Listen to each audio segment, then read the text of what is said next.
For today's meditation, let's turn our attention to 1 John chapter 3 and verse 3. 1 John chapter 3 and verse 3. And every man that hath this hope in him purifieth himself, even as he is pure.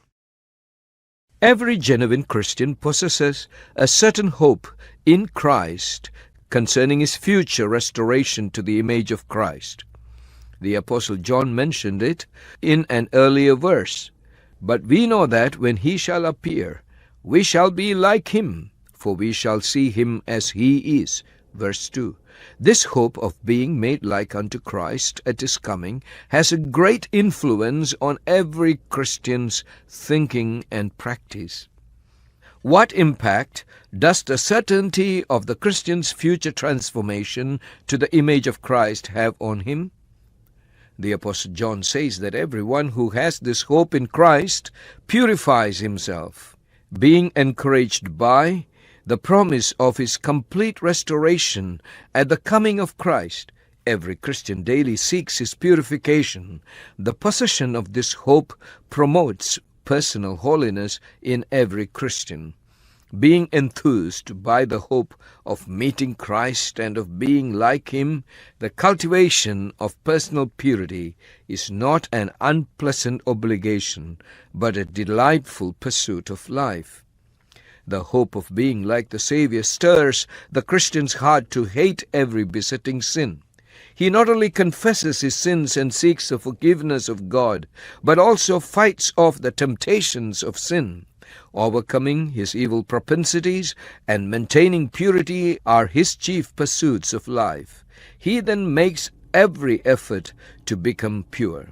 The Apostle Peter exhorted in 2 Peter 3:14, Wherefore, beloved, seeing that ye look for such things, be diligent, that ye may be found of him in peace, without spot, and blameless.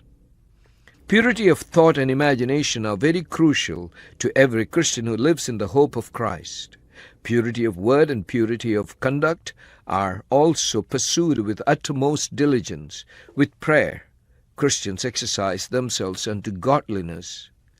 The Apostle Paul says in 1 Timothy 4:8, For bodily exercise profiteth little, but godliness is profitable unto all things, having promise of the life that now is, and of that which is to come.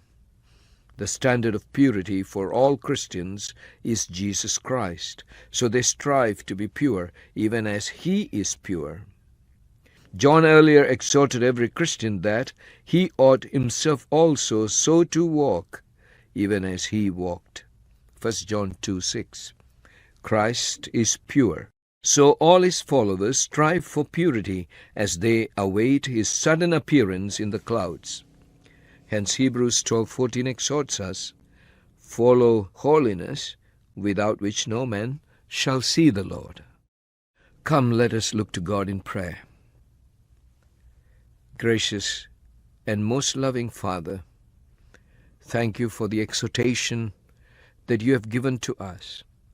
We do not look this day to anything that is material and perishing, but we look to Christ, who is eternal and permanent.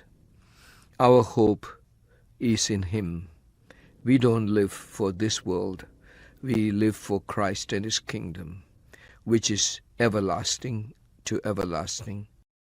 We pray, Father, that we will be a people who reflect our destiny, our eternal hope.